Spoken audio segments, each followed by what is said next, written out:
기도하심으로 수요 말씀 예배를 하나님께 드리도록 하겠습니다.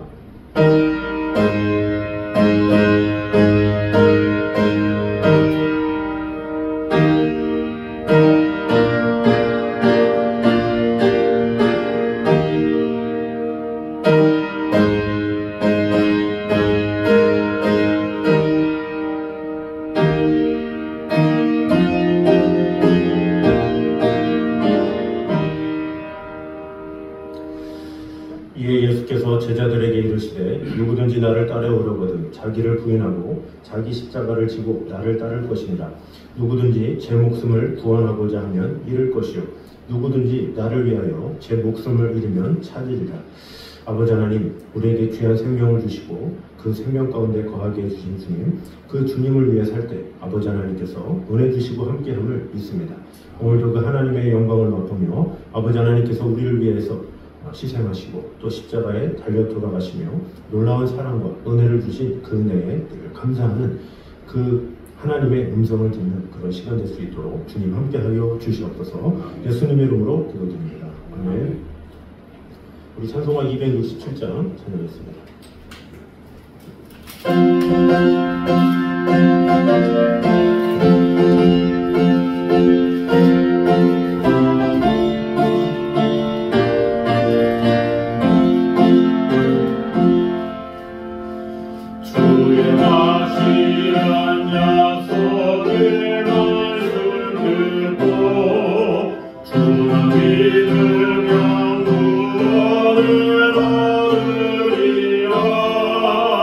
할렐루야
말씀 사무엘상 19장입니다.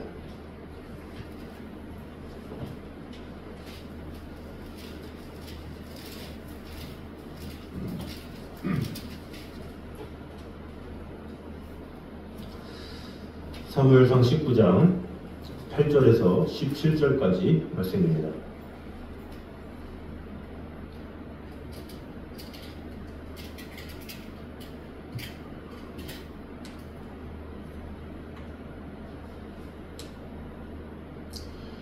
사무엘상 19장 8절에서 17절까지 교독하도록 하겠습니다. 전쟁이 다시 있으므로 다윗이 나가서 블레셋 사람들과 싸워 그들을 크게 쳐 죽이매 그들이 그 앞에서 도망하니라. 사울이 손에 단창을 가지고 그에게 앉았을 때 여호와께서 부리시는 악령이 사울에게 접하였으므로 다윗이 손으로 수금을 탈 때 사울이 단창으로 다윗을 벽에 박으라 하였으나 그는 사울의 앞을 피하고 사울의 창은 벽에 박힌지라. 다윗이 그 밤에 도피하매 사울이 전령들을 다윗의 집에 보내어 그를 지키다가 아침에 그를 죽이게 하려 한지라. 다윗의 아내 미갈이 다윗에게 말하여 이르되 당신이 이 밤에 당신의 생명을 구하지 아니하면 내일에는 죽임을 당하리라. 미갈이 다윗을 창에서 달아내리매 그가 피하여 도망하니라.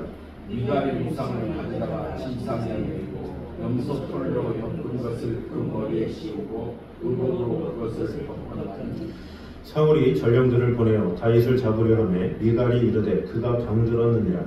사울이 또 전령들을 보내어 다윗을 보라 하며 이르되 그를 침상째에 내어 들고 오라. 내가 그를 죽이리라. 전령들이 들어가 본즉 침상에는 우상이 있고 염소털로 엮은 것이 그 머리에 있었더라. 사울이 미갈에게 이르되 너는 어찌하여 이처럼 나를 속여 내 대적을 놓아 피하게 하였느냐. 미갈이 사울에게 대답하되 그가 내게 이르기를 나를 놓아 가게 하라. 어찌하여 나로 너를 죽이게 하겠느냐 하더이다 하니라. 아멘. 자, 오늘은 저번 주에 이어서 사무엘상 19장 8절에서 17절까지의 내용 중에 우리에게 주신 교훈을 보도록 하겠습니다. 먼저 저번 주에 한 내용을 복습해보면 먼저 성도의 삶은 부단한 영적 투쟁의 연속임을 우리가 봤습니다. 8절에 전쟁이 다시 있으므로 이렇게 이야기를 하고 있죠. 이스라엘에게는 전쟁이 끊이지 않았다고 했죠. 지형적으로나 또한 하나님을 믿는 선민이기 때문에 이웃의 나라들이 계속해서 호시탐탐 노리는 그런 상황 가운데 있었다고 했습니다. 이런 이스라엘 백성들이 주위의 나라들의 많은 공격을 당하고 어려움이 있었듯이 우리의 삶에도 믿는 자들에게는 계속해서 어려움과 또 밖에서의 수많은 공격이 있다는 사실을 우리가 봤습니다. 그래서 우리는 항상 우리 주변에 많은 대적이 있음을 경계하면서 살아가야 함을 먼저 보게 되었습니다. 두 번째는 자연계뿐만 아니라 영계까지도 하나님의 주권 아래 있음을 우리가 봤습니다. 9절에 여호와께서 부리시는 악령이 사울에게 접하였다 이렇게 이야기를 하고 있죠. 사실 이 악령도 사실은 하나님께서 주관하고 계신다라는 것을 우리가 봤습니다. 그러므로 눈에 보이는 자연계뿐만 아니라 보이지 않는 영계까지도 그 권세 아래 두신 하나님의 주권을 믿고 나아가는 것, 그것이 중요함을 우리가 봤습니다. 세 번째로는 악령은 정신적인 치료만으로는 떠나지 않음을 우리가 봤죠. 9절과 7절에 이 악신이 사울에게 접하자 다윗이 수금을 탔습니다. 그러나 그럼에도 불구하고 소용이 없었음을 보게 됩니다. 이것이 무엇입니까? 사무엘상 17장에는 오히려 그로 인해서 이 사울이 깨끗함을 입었지만 이 본문에서는 깨끗함을 입지 못했다는 것은 세상에 수많은 방법이나 여러 가지 여건으로 인해서 사람이 자유로워지는 경우는 쉽지 않다라는 거죠. 아무리 사람이 노력한다고 해도 당장에는 조금 효과를 발휘할지 몰라도 나중에는 결국에는 하나님께서 은혜 주셔야 한다라는 것이죠. 그래서 마가복음 우리가 말씀을 봤습니다. 기도 외에는 다른 것으로 이런 누가 나갈 수 없다 이렇게 예수님께서 말씀하신 것처럼 우리는 과학과 이성으로 설명할 수 없는 이런 모든 상황 가운데 하나님의 주권을 인정하며 나아가는 것, 그것이 필요함을 우리가 봤습니다. 오늘은 계속해서 또 9절부터 주시는 은혜를 보도록 하겠습니다. 먼저 악령은 회개치 않는 심령에 더욱 강하게 역사하신다는 사실을 볼 수가 있습니다. 9절과 10절을 16장 23절과 비교해보면 또 하나의 영적 교훈을 얻을 수가 있습니다. 16장 23절에는 이렇게 기록되어 있습니다. 하나님께서 부리시는 악령이 사울에게 이를 때에 다윗이 수금을 들고 와서 손으로 탄즉 사울이 상쾌하여 낫고 악령이 그에게서 떠나니라, 이렇게 이야기를 하고 있습니다. 여기에서는 다윗이 수금을 탔을 때 악령이 그에게서 떠났다, 이렇게 이야기를 하고 있죠. 그러나 9절에 보면 어떻게 됩니까? 사울이 손에 단창을 가지고 그의 집 앞에 앉았을 때에 여호와께서 부리시는 악령이 사울에게 접하였으므로 다윗이 손으로 수금을 탈 때에 10절에 사울이 단창으로 다윗을 벽에 박으려 하였으나 그는 사울의 앞을 피하고 사울의 창은 벽에 박힌지라, 이렇게 기록을 하고 있죠. 그러니까 사울은 지금 이 다윗의 수금 타는 것에 대해서 전혀 요동하지 아니하고 오히려 다윗을 죽이려고 하는 것을 볼 수가 있습니다. 주지하다시피 사울의 하나님께 대한 불신함과 다윗에 대한 중노심, 이것이 있었기 때문에 사울에게는 악령이 떠날 수가 없었죠. 어떻게 보면 사무엘상 16장에 있을 때는 다윗에 대한 원한은 없었죠. 그런 악령은 없었는데 그저 사울에게 악령이 임한 것에 대해서 다윗이 치료했다면, 오늘 본문은 다윗을 시기하고 다윗을 질투하고 다윗을 죽이고자 하는 그런 악령에 완전히 사로잡힌 상태라고 볼 수가 있습니다.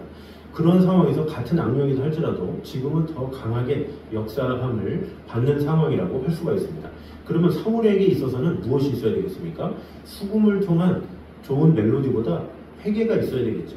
먼저 하나님을 향한 회개가 있을 때 그 악령이 나가게 되는데, 이 사울은 회개하지 아니하고 오히려 자신의 교만함과 또 자신의 오만함과 또 이 다윗을 죽이려는 그런 악한 마음이 가득했기 때문에 오히려 악령은 더 그를 억압했다, 이렇게 볼 수가 있습니다. 본문에서 볼 수 있듯이 시간이 흐를수록 사울의 심령은 더욱 완고해져서 이 사람의 어떤 조언이나 음악이 들리지도 않았던 것을 볼 수가 있습니다. 그러면서 조금도 완화되지 아니하고 오히려 극한 상태에 치달은 것을 볼 수가 있습니다. 사울은 계속해서 그랬습니다. 하는 일들에 있어서 회개하는 것이 아니라 오히려 더 시기와 질투와 이런 것이 가득해서 하나님을 찾기보다는 나중에는 신접한 여인을 찾고 하나님 외에 다른 것으로 방법을 찾음으로 말미암아 결국 그는 아주 처절한 죽음을 맞이하게 되죠. 이러한 악령의 역사는 인간의 강팍한 의지와 결탁할 때 더욱 강력해진다는 거죠. 죄는 누구에게 임하느냐? 회개하지 않는 자에게 임하게 되고, 회개하지 않을 때 악령은 더 크게 역사하게 된다는 것을 우리는 알아야 합니다. 그럼 우리에게 주시는 교훈은 무엇이겠습니까? 어떤 상황에서도 항상 주님 앞에 자백하고 회개하며 나아가는 것, 그런 태도가 필요하다는 것이죠. 하나님 앞에 항상 깨끗한 마음으로 어떻게 하면 드려질까, 이런 마음으로 준비되는 것, 그것을 하나님께서는 원하시죠. 하나님께서는 우리에게 얼마나 많은 일을 하느냐, 얼마나 많은 기적을 행하느냐, 이것이 아니라 얼마나 하나님 앞에 겸손한 마음으로 나아가느냐, 그것을 기뻐하시죠.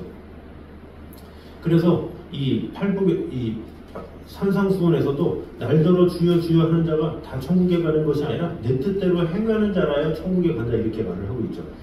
내 뜻대로 행하는 자가 누구겠습니까? 바로 하나님의 뜻에 합당하게 살아가는, 늘 자백하면서 자신의 모습을 주님 앞에 내어놓는 그런 삶을 주님께서 기뻐하시고 그에게 은혜 주시고 함께 하신다라는 거죠.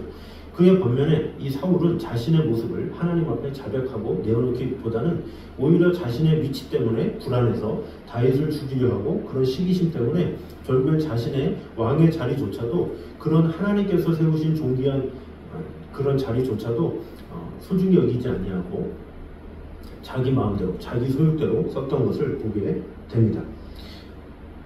그러므로 우리는 성도를 할지라도 죄의 소욕이 일어나는 것은 불가피한 일이죠. 그러나 머리 위에 새가 둥지를 트는 것은 막아야 합니다. 그것을 막지 못한다면 그것은 인간의 책임이듯이 마음을 강팍하게 함으로 죄가 우리 안에 지속적으로 역사하게 되고 또 죄악에 빠지게 되는 것은 우리의 책임이 될 수 있다라는 거죠. 그래서 요한일서에서도 고범죄를 짓지 말라, 이렇게 얘기를 하고 있죠. 반복해서 짓지 말라는 거예요. 하나님 앞에 자백하고 또 엎드리고 또 전에 그러지 못했다면 이번에는 다시금 하나님께서 기회를 주실 때 은혜의 주님의 옷자락을 늘 만지면서 주님 앞에 나오는 태도가 있어야 한다라는 거죠.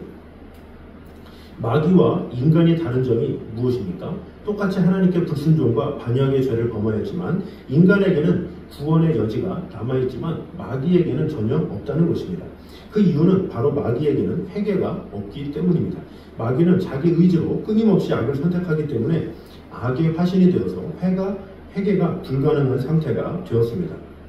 마찬가지로 끝까지 회개를 거부하는 완악한 인간은 마귀의 행태를 본받은 자이기 때문에 그는 믿는 자로서의 그런 역할을 상실했다라고 볼 수가 있습니다. 그러므로 우리에게 회개할 마음이 있다는 것은 하나님의 은총이 떠나지 않았다는 것을 의미한다라고 볼 수가 있습니다. 진정한 신앙인은 매 순간마다 회개하고 자백하고 자신의 모습을 내어놓는 자입니다. 죄를 깨닫고서 회개를 거부하는 무서운 악, 이것은 우리는 범하지 말아야 합니다. 어떤 상황에서도 늘 자복하고 하나님 앞에 엎드리는 그런 태도로 말미암아 사소한 악이라도 가벼이 여기지 말고 즉각 회개함으로 하나님의 은총이 떠나지 않는 삶을 사는 저 여러분 되시기를 주님의 이름으로 축원합니다. 두 번째는 성도가 당하는 환난에는 반드시 피할 길이 있음을 말씀하고 있습니다. 10절을 보면 사울이 단창으로 다윗을 벽에 박으려 하였으나 그는 사울의 앞을 피하고 사울의 창은 벽에 박힌지라 하면서 다윗이 그 밤에 도피하매 이렇게 이야기를 하고 있습니다. 12절을 보면 또 미갈이 다윗을 창에서 달아내리매 그가 피하여 도망하니라 이렇게 얘기를 하고 있죠. 다윗은 창에서 피했고 또 사울의 곁을 피했고 나중에는 또 창에서 달아내려서 또 사울을 피한 것을 볼 수가 있습니다. 이렇게 피하다라는 말이 10절에서 12절에 두 번이나 반복되고 있습니다. 이것은 다윗이 피한 것이지만 실상 하나님이 다윗을 보호하여 주신 것이다라는 것을 강조한 것이라고 볼 수가 있습니다. 즉 하나님이 피할 길을 내신 것입니다. 다윗은 사울이 보낸 군사들에 의해서 집이 포위되었을 때 하나님께 자신의 피할 길을 내시도록 간절히 기도한 사건이 있습니다. 그 사건의 내용이 시편 59편입니다. 그렇다면 하나님은 다윗의 기도에 응답하사 그에게 피할 길을 주신 것이 되죠. 그러나 사실 하나님은 다윗이 환난당할 즈음에 이미 피할 길을 마련해 주셨습니다. 바로 그것이 믿음 있는 자를 통해서 하나님께서 이를 이루시는 그런 일이다라는 것입니다. 그러한 이유로 다윗의 시들을 보면 하나님을 환난날의 피난처와 요새로 묘사하는 것을 볼 수가 있습니다. 하나님은 나의 요새시요, 나의 피난처시요, 나의 바위시요, 구원의 뿌리시요 하면서 하나님께서 도와주셨다, 하나님께서 이루셨다라는 것을 강조하고 있습니다. 그런데 하나님께서 환난날에 피할 길을 내는 것은 다윗뿐만이 아니죠. 오늘날 이 시대를 살아가는 우리에게도 항상 하나님은 우리에게 피할 길을 주셔서 어떤 어려움이나 어떠한 고난도 이겨낼 수 있고 또한 고난에 닥친다 할지라도 결국에는 다시금 이겨낼 수 있는 힘과 능력과 은혜를 주신다라는 것입니다. 우리 성도들에게도 환난날에 피할 길을 주셔서 그 길을 통해서 오히려 하나님의 뜻을 배우고 그를 통해서 하나님의 마음을 알고 하나님께서 주시는 은혜 가운데 거할 수 있도록 하나님께서는 우리를 베풀어 주시고 도와주신다라는 것입니다. 우리는 하나님이 왜 이런 공경해 주셨는가 하는 의문을 가지기도 합니다. 그러나 하나님은 결코 우리가 감당할 수 없는 시련을 주시지 않습니다. 그래서 사도 바울은 고린도전서 10장 12절에 사람이 감당할 시험밖에는 너희에게 당한 것이 없나니 오직 하나님은 미쁘사 너희가 감당치 못할 시험당함을 허락지 아니하시고 시험당할 즈음에 또한 피할 길을 내사 너희로 능히 감당하게 하시느니라 이렇게 말씀하고 있습니다. 그러므로 우리의 어떤 상황이든지 어떤 어려움에 처하든지 우리는 하나님께서 감당치 못할 시험을 주시지 않는다라는 믿음을 가지고 하나님만 바라보는 그런 믿음이 있어야 한다라는 거죠. 우리는 어려운 환난을 당할 때도 이는 내가 충분히 감당할 수 있는 시련이며 어딘가에 피할 길이 있다는 것을 기억해야 합니다. 사방이 막혀 있을 때는 위를 바라보라 이런 말이 있습니다. 사람은 본능적으로 사방을 바라보게 되죠. 어려움에 처하거나 낙심하게 되거나 그러면 주위를 둘러보게 돼요. 그러면서 사람을 찾게 되고 좋은 환경을 찾게 되고 어떤 좋은 여건을 찾아서 자신의 모습을 피하는 것을 보게 됩니다. 그러나 그런 사방이 다 막혔을 때 그럴 때 위를 바라보라는 거죠. 왜? 위에 하나님이 계시기 때문에 하나님께서 밀어주시고 하나님께서 함께 하시기 때문에 승리할 수 있기 때문에 하나님만 바라보라 라는 것입니다. 위를 본다. 이것은 앞뒤 좌우가 막혀 있을 때에 위에 계신 하나님의 도움을 구한다라는 말이기도 하며 또 믿음의 눈으로 환경을 봐라라는 거죠. 똑같은 시야이지만 하나님을 생각할 때 우리는 믿음의 시야로 바라보게 되고 그 모든 것을 하나님의 능력으로 이겨낼 수 있는 힘과 은혜를 얻게 된다라는 것입니다. 그러므로 우리는 피할 줄도 없이 환난에 처하는 법이 없습니다. 그러므로 성도는 사방에 우겨쌈을 당하는 듯한 환난에 처했을 때에도 낙심에 빠져서는 결코 안 됩니다. 왜냐하면 믿음의 눈을 들면 어딘가에 하나님이 내신 피할 길이 있기 때문입니다. 그러므로 어떤 상황에서도 믿음의 눈을 들어서 행함으로 나의 행함이나 나의 노력으로 행하는 것이 아니라 오직 믿음으로 모든 일을 감당하기에 힘쓰는 저를 되시기를 주님의 이름으로 축원합니다.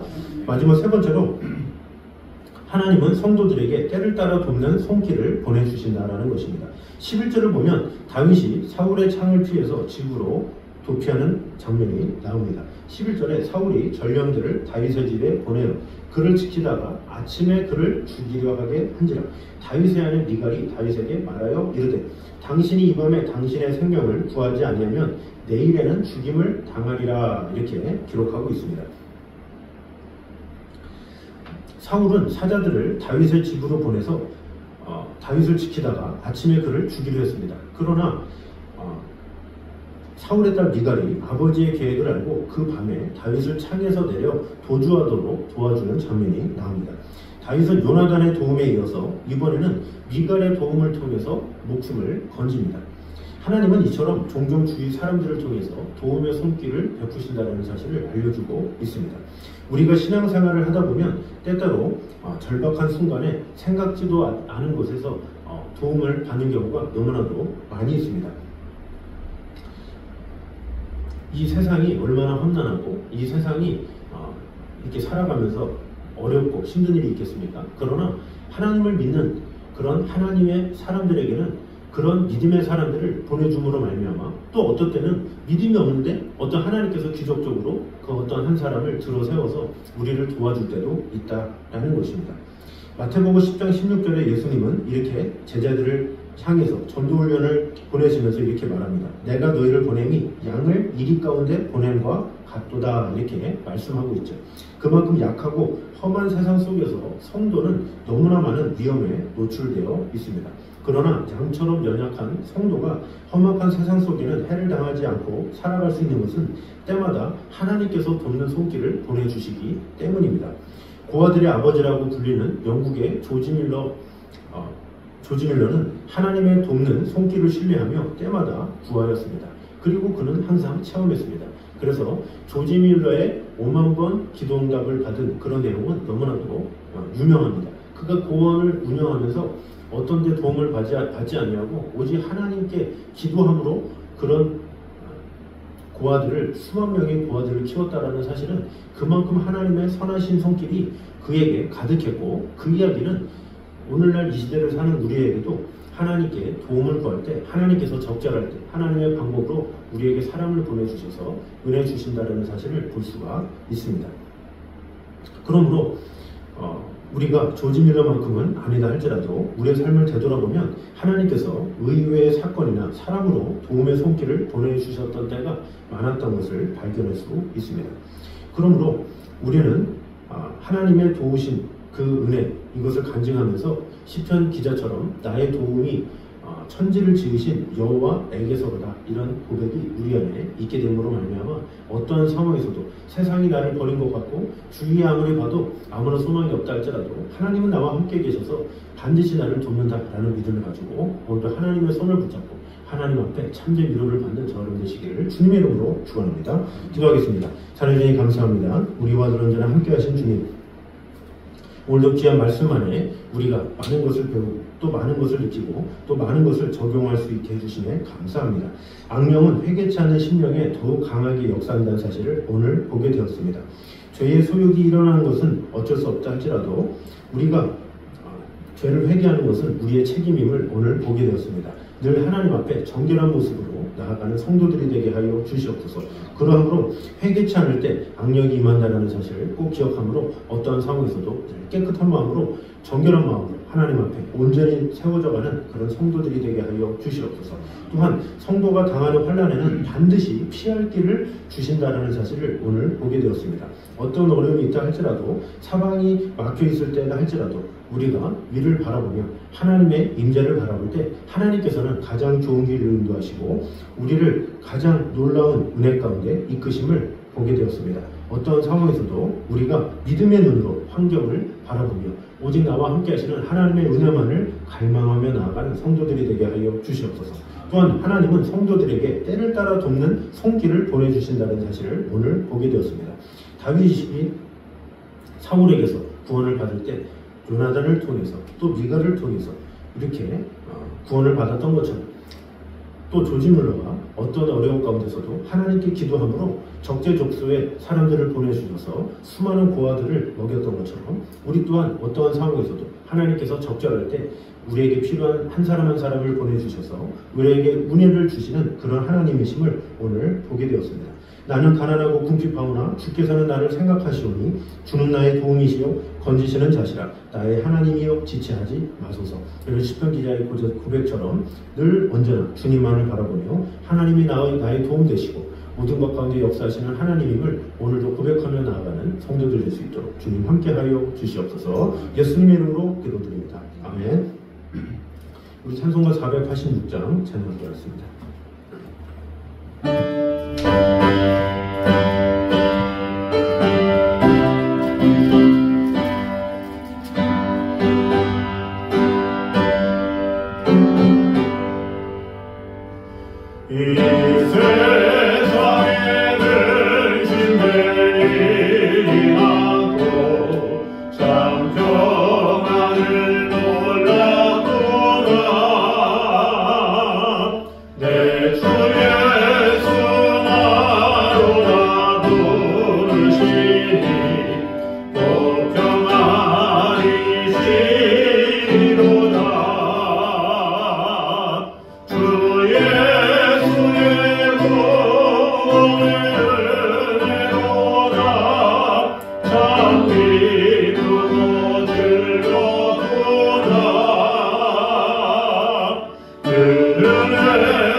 이제 우주의 쏟을세나와 아버지 하나님의 구원하신 사랑과 성령님의 교통하심이 늘 우리와 함께 계신 어떤 상황 가운데서도 우리에게 피할 길을 주시며 우리에게 어떤 사람을 통해서 놀라운 구원을 이루시는 하나님만을 바라보기 원하는 이 자리에 있는 모든 성도들 위해 이곳처럼까지 함께 있기를 간절히 축원하옵나이다. 아멘.